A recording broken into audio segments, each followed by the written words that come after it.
Hinangaan ni TV host Vice Ganda ang sigla at kasigasigan ng celebrity guest na sina Beauty Gonzales at Chris Bernal sa kanilang kamakailang appearance sa It's Showtime. Ayon kay Vice, talagang itinodo ng dalawang aktres ang kanilang energy at promotion na naiiba sa ibang celebrity guest. Yung iba kasi nahihiya.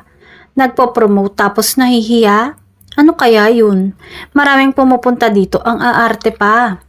Ani Vice, na halatang natuwa sa effort ng dalawa.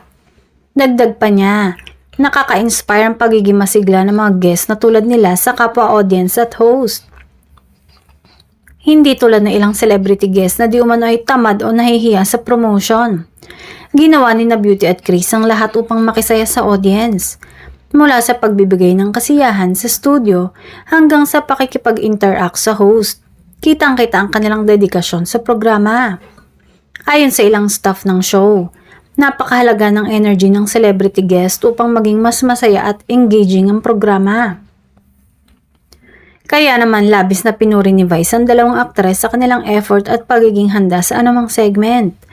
Bukod sa pagiging masigla, binanggit din ni Vice na ang mga ganitong guest ay nakakatulong upang mag-set ng standard para sa ibang celebrity appearances. Pinapakita nito ang aktibong pakikilahok sa promotion at pakikipag-interact ay hindi lang nakakatuwa sa audience, kundi nakakaengganyo rin sa buong show.